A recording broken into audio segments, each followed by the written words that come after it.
apakah Rasul, maksudnya Rasulullah SAW, Muhammad SAW, pernah membatalkan puasanya? Jawabannya pernah. Ya, kata Umar bin Khattab bahwa kami dulu berperang bersama Nabi, perang Badar. Perang Badar itu terjadi di Ramadan. Begitu juga di perang di Fathu Makkah. Dalam riwayat Muslim dikatakan waktu Fathu Makkah bahwa manusia merasakan kesulitan. Ya, apalagi memang di padang pasir ya, di suasana yang sangat panas, panas dari bawah, panas dari atas gitu. Panas dari atas itu matahari yang sangat terik, panas dari bawah karena memang pasir gitu, panas. Ya kalau kita nggak pakai alas kaki, wah di sana bisa terbakar kaki kita, panas sekali memang, sampai 45 derajat, bahkan 50 derajat ya. Nah, maka kata Nabi waktu itu bahwa dia memanggil salah seorang untuk mengambilkan minuman, secangkir minuman, lalu beliau minum, menampakkan kepada manusia bahwa dia membuka puasanya. Dan ada mengadu, ya Rasulullah, ada sebagian manusia masih berpuasa.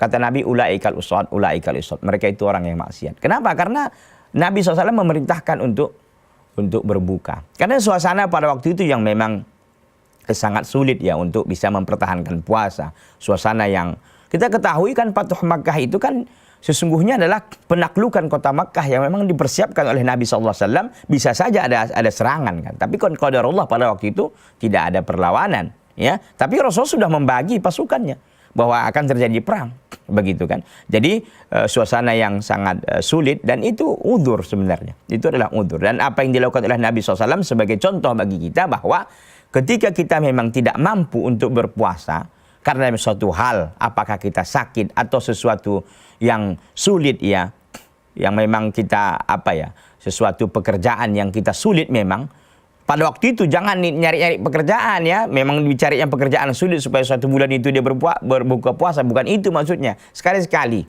kadang kita melakukan perjalanan umpamanya, atau kita sedang ada pekerjaan yang pada hari itu kita nggak kuat gitu, biasanya kita kuat ya. Ini dibolehkan untuk kita berbuka, tapi tentu tetap menggantinya di hari yang lain.